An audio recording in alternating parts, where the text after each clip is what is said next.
At long last, we made it to the shining beacon of Souls games, Elden Ring. Those of you who have seen the previous videos may be asking, wait, what happened to Dark Souls 3?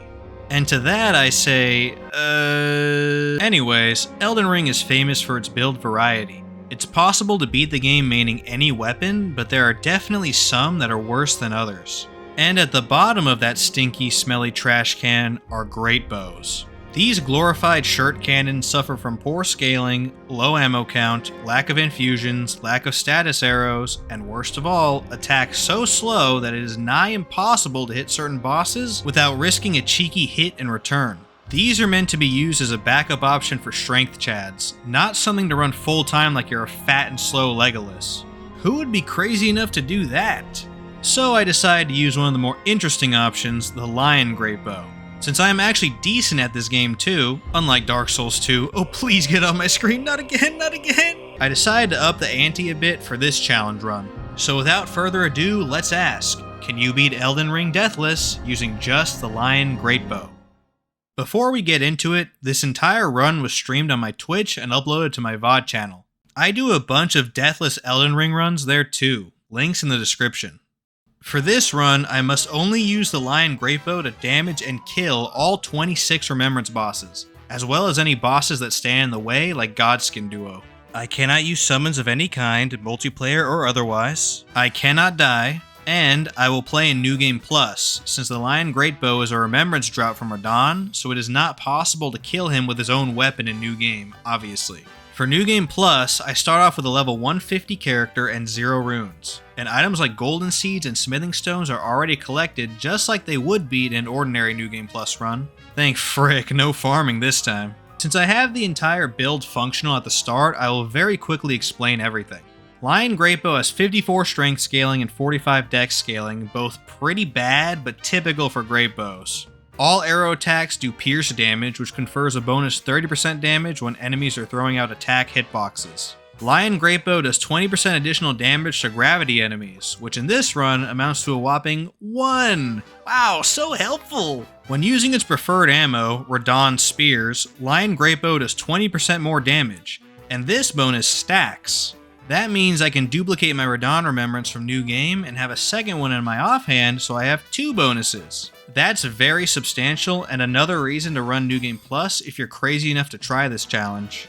The weapon skill on it is Radahn's Rain, which shoots several arrows spread over a target's lock-on point at the cost of a single great arrow. This is absolutely amazing for big bosses, as you will see later, but terrible for smaller chuds. I also have some backup ammo types, because in Miyazaki's infinite wisdom, he only allowed carrying 30 great arrows per type. Thanks for that, by the way. For talismans, I have the following. Arrow Sting Talisman increases the attack power of arrows and bolts by 10%. Arrow Soaring Sting Talisman increases the attack power of arrows and bolts by 8% and their range by 50%. The attack power bonus stacks with Arrow Sting Talisman. Sharp Shot Talisman increases the damage of manual aim shots by 12%, which for some reason is calculated when the arrow lands, not when you fire it. So you'll see me fire not using manual aim, then right as the arrow lands, switch to manual aim, and that applies the bonus. These 3 are almost always equipped. As for niche swaps, Shard of Alexander boosts the attack power of skills by 15%, which is Radahn's Rain. Ritual Sword Talisman boosts attack power by 10% at full HP, which, as you can imagine with a weapon that fires slower than digested molasses dripping from an anus, does not happen too often. And a gaggle of defensive talismans, but typically Ritual Shield Talisman, which reduces damage taken by 30% at full HP, effectively preventing one-shots for 95% of attacks. You will also see me swap periodically to Gold Scarab for 20% increased runes. It is possible in this game to kill bosses with your regular setup, then as their death animation plays, swap to the Gold Scarab, and you get all the bonuses without any combat downsides. Apologies if it looks goofy in the video, but I need all the runes I can get. For armor, I decided to use Radahn's set to match the aesthetics. I know it isn't min-max, save your comments, but fashion souls, man. For crystal tiers, Opaline Hard tier reduces damage taken by 15% for 3 minutes, and the other tier is largely irrelevant. I did not use Blood-Sucking Crack tier since I am not a big fan of nullifying the best defensive talisman in the game, but I probably would recommend that for you guys as well. I also decided to put some points into Faith for support buffs. In particular, Golden Vow increases damage done and reduces damage taken. I plan to do both a lot in this run, so this is great. Flame grant me strength, increases damage done and stamina recovery. And Blessing's boon gives HP regeneration. All these stack with each other, by the way. Finally, the Great Rune I'll be using is Godrick's Rune, which gives +5 to all stats. Since I can make use of Vigor, Mind, Endurance, Strength, Dexterity, and Faith, that's basically 30 levels for free. Seriously guys, if you are sleeping on this rune like I used to, you need to try it out. Alright, enough yapping, on to the run. As we zone into Limgrave, the first goal is to talk to Melina in front of the Ancient Gate. Then it's time to make a beeline to Godrick, the first Remembrance boss. Getting to him requires defeating Morgott. Morgott is annoying as always, but at least it's fairly easy to stay at range and shoot arrows at him. He will try to input read your startup animation with a Holy Dagger, but even if it hits you, it does so little damage that it's not a big deal. Occasionally I even get some headshots for juicy damage. After running in an ellipse over and over like it's the Circus Maximus, Morgott goes down. After breaching the front gate of Stormveil Castle and not becoming a pincushion, I quickly find myself in the Godrick fight. Unfortunately for him, he's so slow that I can just shoot him from range. Yep, for the entire fight. Even in Phase 2, if you back up and just dodge the fire, you can once again range him. How pathetic. I guess lore-wise it's pretty accurate for him at least. He goes down. I then head to the nearby Divine Tower to unlock his Great Rune, which as I mentioned previously will be extremely valuable in this run. The next fight is Rennala, deep inside the swamp at Ghetto Hogwarts. To reach her, I need to grab the Academy Glintstone key from behind Smaragd, who is fairly easy to sneak behind and avoid fighting. Before heading back to the Academy, I decide to get done with everything else in the swamp first. I head south to initiate Var's questline, head further south to grab the Haligtree Medallion Half, ride east to grab the Carian Study Hall Site of Grace for later, then go far north to Caria Manor to meet up with the lunar waifu, Ranni. Getting to her requires fighting Ghost Loretta, but really that's just a suggestion. Spawn her in, head up to this spot on the wall, and save quit. Upon reloading, you are still inside her arena and her AI is completely disabled. Don't worry, there's no way to cheese her actual fight later, so I don't feel bad. After the simp session, it's finally time to progress through Hogwarts. Along the way, we fight the Red Wolf of Radagon. This speedy doggerino can be quite challenging to pin down, so I opt to fire at him while he's charging at me, so we both take damage. The key is, I can heal, and he can't, so it's only a matter of time before we put Cujo down. After dodging the Marble Madness section and the Carian Knight, I make it up to Rennala. I do decide to knife the scholars with an unupgraded dagger to progress the fight. If that 2 damage per hit is disqualifying for you, then suck it I guess. After shooting her enough, I make it to Phase 2. I decide to head around her immediately and pop her in the head execution style, which does an enormous amount of damage. After that, she gets absolutely blasted from long range. Huh, maybe this run will be easy after all, right guys? Next up is good old Radussi. I take care of the first part of Var's questline by clotheslining Magnus repeatedly, then I progress through Caelid, making sure to dodge the nightmare fuel cracked out birds before I make it to Redmane Castle.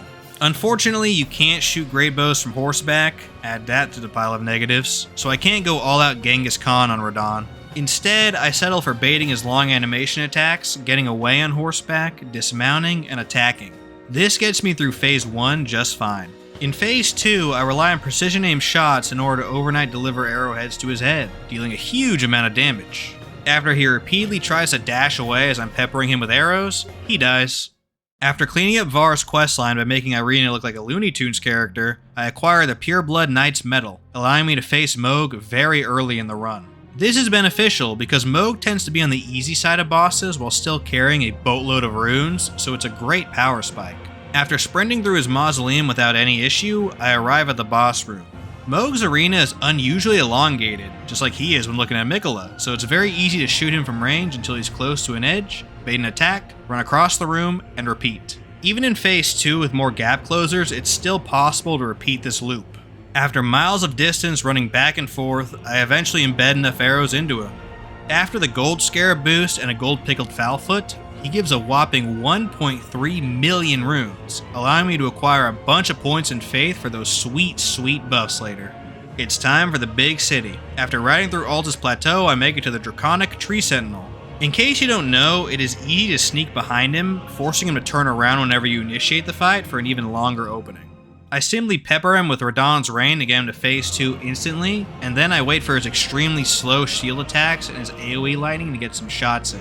Overall, not too bad despite his janky lightning hitboxes. After him, I finally have enough faith to cast my buffs, marking another power boost in the run. After a brisk walk in the city, I find Godfrey. His spawn animation lets me get 2 free precision headshots for huge damage. Besides that, you know the drill, get far away from him and plink him with arrows, abusing his limited gap closers. He falls without much resistance. After another small walk, next up is Morgott. He's still as annoying as Morgott with those holy daggers, but he voluntarily stuns himself so much that I get a ton of easy precision shots in. After a while in phase 2, I experiment with Radahn's Rain on him, and he literally just eats it. No attempt to dodge at all. Huh. Okay. Well, that was anticlimactic. At this point, I decide to set up several different bosses and end the stream, so I can start the next major session with a boss rush. I did decide to fight Commander Neil though to unlock the path to Loretta much later on. I say fight loosely because I wanted to try a bow-specific cheese I had always heard about. I ran up to this rampart, shot an arrow through the hole in the wall, and aggroed Neil from outside. Then I simply plinked him with arrows. To be fair, the actual fight would not be that hard with this build because the adds can be dispatched from range, and Neil himself has a couple openings that are so slow that even Greatbows are safe, so not much is really lost here. If you're mad about that, too bad. I progress the paths to Malenia and Rykard like in a normal run. Then I head into the crater to fight the Mimic tier. Instead of cheesing him, I decide to have an honorable Greatbow duel with him. And man, this was super janky. We would sometimes Radahn's Rain from behind pillars, trade bow shots like it's an old western, and eventually I claim victory. Then I light all the obelisks from Moosey Boy later, grab the Fingerslayer blade, talk to Ronnie, make a ridiculous skip in the Carian study hall, acquire the Curse Mark of Death for Fortissax later, kill the Baleful Shadow, cross the Lake of Rot, and unlock Astel. I then decide to handle the DLC prep early. In case you don't know, the DLC is set up in such a way that the first 10 Remembrance bosses can be fought back to back as long as you have the Graces for them. So I make sure to run around the DLC for an hour and a half, grabbing all the Graces while barely killing anything. I do take out Jory, Elder Inquisitor, and Ancient Dragon Man because they block Midra and Bayle respectively. To sum him up in one word, Jory is a cunt. He spams summons and makes it really hard to do anything. You're supposed to abuse the fact that he can be backstabbed, but Greatbows can't do that. Another one in the pile, boys. So it's just an awful back and forth with me shooting arrows and him shooting light arcs. This dude would fit in great in Dark Souls 2. Ancient Dragon Man is way easier.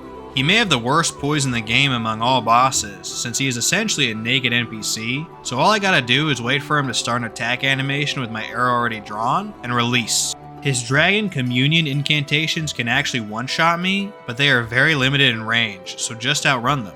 Besides that, he once tried to chain his Dragon Wound Slash into his delay combo that is extremely hard to dodge, getting my health pretty low, but he has no follow-ups afterwards. Just my famously bad stream RNG kicking in again. After a while, he gets blasted.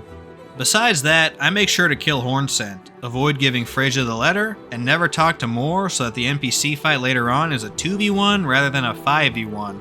Can you imagine fighting 5 NPCs at once with this thing? Yeah, nah. Sorry, I'm no Ongball or Geno, friends.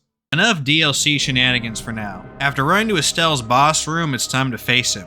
Astel is the first of many bosses in which Radahn's Rain utterly obliterates. After the first couple attack dodges, I let it fly, and his health bar evaporates as quickly as water and happiness in a European heatwave. After he attempts to use his Meteor ultimate on me, one more rain finishes the job. Next up is the Canadian. This dude is always easy, but shockingly, it's still easy even with a Greatbow. His magical spray attacks are all very long, so even these slow bow animations are totally comfortable. When he tries healing, he roots himself in place, so Radahn's Rain basically negates that. He goes down. Time to progress through Haligtree. The Greatbow helps a lot with clearing out enemies here, but if you really wanted to be safe, the Assassin's Gambit Ash of War on a swap weapon like a dagger trivializes this whole gauntlet. After sniping the mages, it's time to fight Loretta, for real this time. Due to her far spawn location, I can get a ton of free shots in. Hey, how come she can be a Genghis Khan with her Greatbow, but I can't? Thanks, Miyazaki.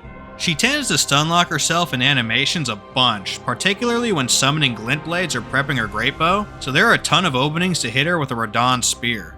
Overall, it was surprisingly simple with patience. After finishing the Haligtree by running past all enemies and not fighting anything, it is time for Malenia. This is gonna sound really weird, but Malenia with a Greatbow is actually fairly straightforward if you know her moveset. It is possible to hit her from a medium distance while she is idling, so long as you aim at her center of gravity, so there are a ton of openings in Phase 1. If she rushes at you, it's usually possible to trade one hit with her, but that's not generally a good idea due to how long the fight is. Waterfowl Dance is actually an opening with ranged weapons as well after her final Flurry Slash, especially in Phase 1. Basically, it is a game of patience as you slowly bait these openings while dodging everything else. And I do mean slowly. It took me 8 minutes just to do that. Phase 2 is even easier than Phase 1, since both her Scarlet Flower and Scarlet Explosion attacks are openings, and she tends to spam them late. Waterfowl is no longer always safe, since she can ultimate out of it if you have bad luck, aka me, but the other openings are so frequent that you don't even need to bother risking that anymore. Also, the great arrows remain embedded in her body, so she looks like one of those cartoon voodoo dolls, which is highly amusing. After 7 more minutes, she goes down. Time to head back to Space Mountain and fight the Valiant Gargoyle duo. Yeah, I did things in a bit of a weird order this run. These guys were unironically harder than Malenia, go figure.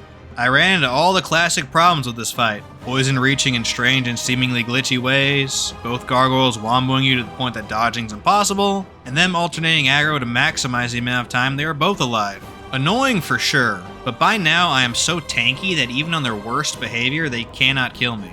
After dealing with their garbage for long enough, the first gargoyle goes down, then the 1v1 is a piece of cake. Time to head back to mountaintops and face my least favorite remembrance in the game, the Fire Giant. In case you have not been around the stream, this guy kills most of my deathless runs nowadays. Not Malenia, not PCR, not Mesmer, this guy. This is because he has a literal one-shot attack that lasts way too long and cannot be consistently dodged even on Torrent due to his fire ricocheting. So obviously, I was worried. So much so that I resorted to a strange tactic. You see, you cannot shoot Greatbows from a mount, but you still can melee with them. Phase 1 plays out the same, with me staying underneath him and plinging him with arrows. I decided to avoid Radahn's rain despite his big size, because if I am busy raining and he does that one-shot move later, I auto-die. So, back to slow and steady. In Phase 2, I perform the standard opening strategy for him, then I hop on Torrent and do the unthinkable. I run around him forever bashing with my Greatbow. This is the safest strat to kill him, such that he literally can only kill you with the one-shot move. And of course, guess what he tried to do? Look how close I was to dying here because the flame ricocheted. Phew! After that, I quickly killed him before he could do it again. Man, the run was so close to ending right then and there. After zoning into Farum Azula to unlock Fortissax, I make a detour to fight him. Before that is the Fias Champions fight. As another NPC battle, all you need to do is to wait for the NPCs to close the distance and start an animation, then hit them with one great arrow and repeat. There isn't much more to say.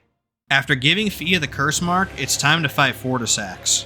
Now, Fortissax is extremely dangerous. He begins the fight casting both Red Lightning and Death Lightning everywhere, and his Phase 2 is notorious for his high damaging... Oh, the fight is over. Well, moving on. I then progress through the first half of Farum Azula, making it to the Godskin duo. Luckily, these guys are pretty easy with a ranged weapon. Simply shoot at the noble until he gets to Phase 2, hiding behind pillars so the apostle cannot fireball. Then you can use the roly-poly trick on the pillars to kill the noble quickly. The apostle by himself will stunlock himself so much between his Phase 2 transition and resummoning the noble that he is easy to kill as well. Rinse and repeat for the next duo cycle, and there you have it. Not bad at all. After finishing the rest of Farum Azula, we make it to Dragon Lord Placidusax.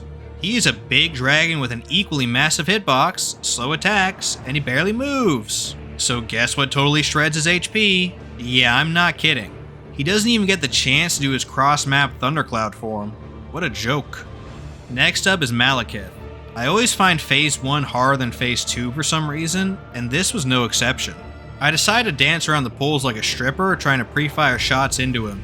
It works okay, but I still get hit a bunch. One day I'll unlock the secrets to this guy, not with a trash heap like a Greatbow though. Phase 2 is simple because most of his attack animations are slow and played out, so they're not only easy to dodge, but also punishable.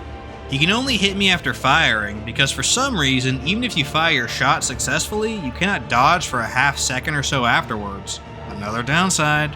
Regardless, he goes down without much issue. It's time to tackle Rykard. After fighting the lone Godskin Noble, in which everything I said before applies here so I won't waste my time talking about it, I run up the manor and reach the portal to Snaky Boy. Radahn's Rain absolutely torches both phases, arguably even harder than the Serpent-Hunter. To dodge his infamous Earthquake attack in Phase 1, it's time to introduce the last friend in this run, the Raptor of the Mists Ash of War applied to a swap dagger. This Ash puts you in a crouch position for about a second, and if an attack lands during that time, you auto-dodge it with significant iframes and appear in the air. It is amazing for any attack with terrible hitboxes. After raining him enough, it's time for Phase 2. This phase uses the exact same strategy, except when he is using his ultimate, there's enough time for 2 Radahn's Rains before running along the edge of the arena until it dissipates. Rinse and repeat. Overall, despite his large health pool, this was not a problem whatsoever. All that's left in the base game are the final bosses. First up is Gideon. The key to beating him is getting very far away, pulling your bowstring, and waiting for him to start a spell animation before releasing, since he cannot dodge until that is complete.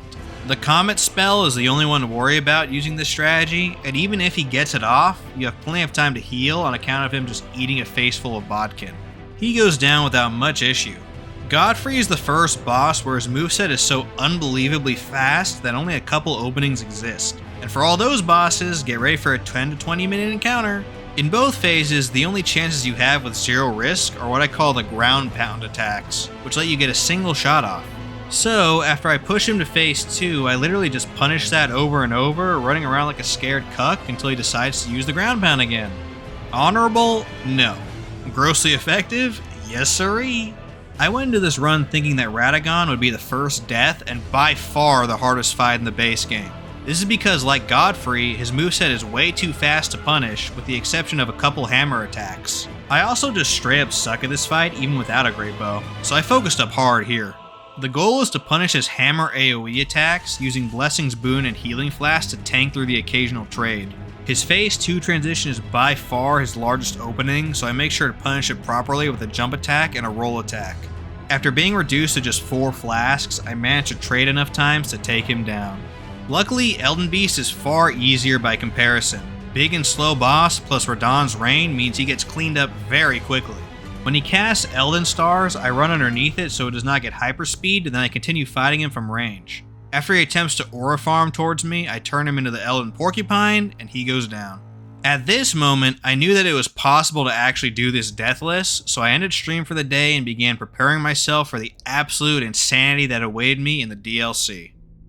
First up is the Divine Beast. He does not have many gap closers, so it is perfectly viable to stay far away and blast him with single shots. His circular ash attacks in particular are extremely simple punishes. Even the various elemental forms are safe at a distance, with the lightning one being the riskiest as usual. Regardless, there is not much to say here, he goes down without much hassle. Next up is Bayle. Yeah, that's right, we went from 0 to 100, didn't we? Well, that was intentional, because truth be told, Bayle is quite simple with this setup. Again, big boss, slow animation attacks sometimes, so Radahn's Rain brutalizes him. In Phase 2, it's a bit harder because he generally is faster with his attacks, and his head lock-on means that the majority of the rain misses his body, so I revert to his single shot strategy. When he does his explosion attack, if you time Radahn's Rain so it goes off when his head is directly above his body, you will absolutely torch him. Down goes surprisingly one of the easiest fights in the run. That's the beauty of Elden Ring. I then head to the Cathedral of Manus Metter to take down Metter, obviously. Before her is the NPC in the basement. Again, you know by now, prep your shot, wait for an animation, fire, repeat until dead. Metter is typically obnoxious due to her notoriously fast recovery frames on all attacks. However, that is for melee characters. Truth be told, she has no fast gap closers that work at the maximum Greatbow range, so believe it or not, she is the easiest remembrance in the game with this weapon. Just dodge the initial laser, spam Radahn's Rain from max range, use Raptor to dodge the phase transition, then continue Radahn's Rain until she dies. Wow. That was my first ever time no damaging her as well. Sick. On to the medium difficulty bosses. Scadutree Avatar is a pain to deal with. Or at least that's what I thought until I realized you could dodge the long-range thorns by jumping, and the ultimate later by staying away and rolling based on visuals. Once I learned that, it really became a game of long-ranging the first 2 phases. I did not crit the flower either since that seemed against the spirit of the rules, but whoop-de-doo, that made the sniping game somewhat longer, whatever. Phase 3 is extremely quick if you dodge the ultimates correctly. I bungled the first one, but the next 2 were clean, giving huge openings on the head. After that, the flower became compost. Putrescent Knight is typically one of the easiest fights in the DLC, but for this run it gets strange very quickly. There are openings to hit him, but due to his irregular hitbox and mobility, it's easy to miss even the most trivial of shots. The most consistent opening I found was this 2-handed sweep he does, since you can outrange it by backpedaling and he stays still long enough to land a hit. It's a similar story for the boomerang and one-handed sweep attack. The big fire move is also a prime opening for some solid damage. After easily the hardest fight I have ever had with him, he goes down. As you can tell, the bosses are starting to get harder. Oh boy. Now we got Rennala. The strategy is really simple for her. In phase 1, this double pull blade sweep attack is easy to punish by dodging once and jump attacking away for the second swipe. In phase 2, it gets harder to do this consistently, but her stationary butterfly ultimate is the new opening to use. Literally everything else is not safe. I'm not kidding. You risk getting absolutely blasted by attacking at any other point. We have officially reached what I affectionately call the stall out bosses. Wait for them to do the particular opening you want, punish it, then dodge the next 10 attacks until that opening again. Ugh. I wish there was a better way, but in a deathless run, this is the only sensible option. After 9 minutes of stalling, Rennala goes down. Phew!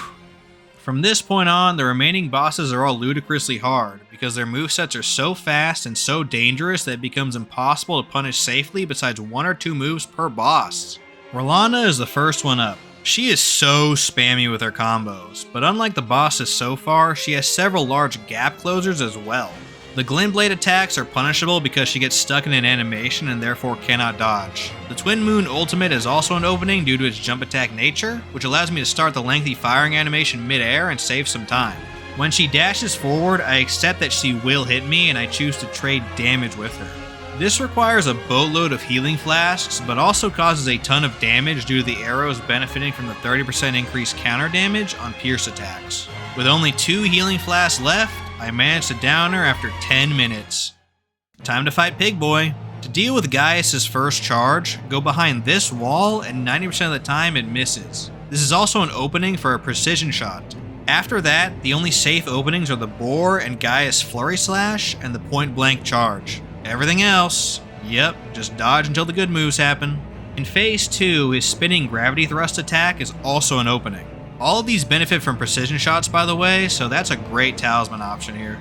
Also, I never fight under the gravity wells, choosing to run away and raptor any charges if necessary. After 9 minutes, I skewer this pig for good.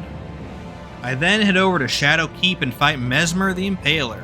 Something unique about this fight is that he has a deceptively high amount of openings in phase 1. This is because his final impaling thrust can actually be jumped. The timing is a bit finicky but replicable as long as the ground underneath him is flat. Additionally, dodging away from him tends to force this triple jab attack with poor tracking, such that you can get behind him and fire a shot while he's performing the third jab. Mesmer's Assault is yet another opening as well. Phase 2 is where it gets really tedious. Due to him immediately doing the spiral charge after each impaling thrust, that spammable opening is gone. I'm basically restricted to punishing Mesmer's Assault and the 3 snake attacks, the side charge, the slow triple bite, and the fast triple bite. Besides that, it's Dodge City. Learning how to dodge this attack combo he spams is absolutely critical to victory. After 9 minutes again, he gets sent to the Shadow Realm. Midra was another boss that I thought would be functionally impossible going in. Phase 1 is basically identical to Mohg in that you can run to the end of the room, shoot him once, bait him to you, then run across and repeat. Phase 2 is where it gets serious. His Frenzy Flame Explosion can be raptored, but he sometimes gets up immediately and starts attacking. It is also non-viable to stay far away, since his Flame of Frenzy laser will catch me in the Greatbow animation and destroy me. At first, I thought the only opening was this Frenzy Orb attack, where I can simply run behind him and get a free hit in. But throughout the course of the fight, I found 2 more jump attack openings. First, after this grab attempt, he does an AoE explosion. It actually is possible to jump the outer edges of that explosion and get a free shot in. Second, for this extremely long sword combo that launches Frenzy Flame everywhere, the final delayed hit can be jumped to the side, after which I can fit in a shot. This tripled the amount of openings I had originally anticipated, which was genuinely delightful. Don't be fooled though, the fight is still long and risky, because if the madness bar fills up, the chances of dying are extremely high. 10 minutes of high stakes dodging later, I extinguish his flame for good. Alright, one boss left, and we all know who it is. Before that though, I need to cross the Anir Limb Gauntlet. It's actually quite easy with the Greatbow, since all enemies can be either bypassed or killed from range with virtually no risk. All I need to kill are the first Divine Beast Warrior, the Horn Shamans, and the Gravebirds on the upper level. After running past the rest, I make it to the NPC battle. Due to our prior actions, we only need to fight Dane and Letta here. The goal is to kill Dane first, but the catch is that his hand-to-hand moveset makes it so that the old wait until an animation happens strat does not work. The arrow will actually miss him. Instead, there is a sweet spot where he is too close to react to it, but too far to miss it entirely, so I decide to abuse this. He can also be punished on his jump attacks. When Letta spawns in, I simply wait until she is not pursuing to hit Dane. Trying to hit him while Letta is also running full speed at you is a death wish. After Dane is down, Letta is actually a lot easier to fight because the animation trick works with her, unlike Dane. The only caveat is that her Needle Piercer skill comes out so quickly that if the needles appear after you shoot her, you will get hit, so you need to have enough health to tank one salvo. All in all, it is not too bad with enough timing. Here it is, the hardest fight in the entire run, Promised Consort Radahn. For him, I run a really strange setup of Holy Braid and Dragoncrest Greatshield Talisman, since both Radahn's rain and precision shots are a no-go. In Phase 1, it is totally possible to do a Mohg strat and fight him from range, but I need to ensure that he was not doing any sort of gravity attack. The Greatbow is far too slow to react to those. It is also possible to punish the ground shockwave combo in Phase 1 due to the lack of light beams. Overall, this phase is fairly standard actually. But then, the cutscene starts playing, and now it's time to get serious. Let me show you guys how crazy this can get.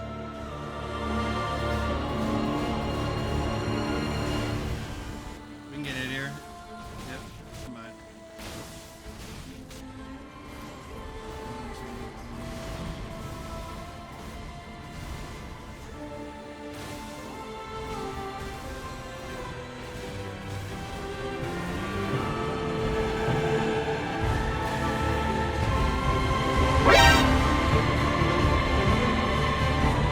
Oh yeah, it gets that close at times. Milliseconds away from the run ending.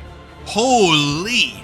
This is the only fight in the entire run where, as far as I know, there is not a single opening in Phase 2 that is 100% risk-free with a Greatbow. There is always a chance of him using a quick attack to hit you after his recovery, or a beam of light hitting you. Maybe the Miquella's return attack if you manage to find a dead zone for the radiating explosions. The goal is to save Healing Flask for the situations where an opening appears, and after the Greatbow is fired, Radahn does a quick attack. These openings are the ground explosion attack from Phase 1 plus lasers, the finisher to the meteor attack chain, and the light charge through attack. No other attacks can even let you get a shot off. All of their unnecessary damage is hugely detrimental to success. Too many extra hits early on, and I simply cannot survive the marathon. I also work very hard to keep him in the middle of the room, since his meteor attack can and will kill me if he boxes me against a wall with it. The Light of Miquella attack can be ranged, but I prefer to Raptor it instead since it lets me stand exactly where I want him to end up, the center. Besides that, it is a pure battle of grit, determination, and will. After 12 minutes of dodging around his lasers, eating his swords, and barely scraping by, I managed to do the unthinkable. First, patience. Boom! Yeah! Woo! Man, that was tough, dude. Holy frick. Oh my goodness, dude. That was insane. In conclusion, the Lion Greatbow is definitely usable, and strength users really should think about having this in their back pocket, but please don't try maining this weapon, friends. There are so many downsides it looks like a ski slope. This is a niche weapon meant for big bosses Monster Hunter style, but if you're crazy enough to attempt killing everyone with it, bring a bunch of flasks and a bunch of patience because you will spend so long fighting these guys that you will feel years taken off your life. But hey, that's part of the charm of this game, the satisfaction of killing a boss on your own terms. Well, thanks for watching everyone, be sure to like and subscribe if you enjoyed the content, and see you next time. Peace!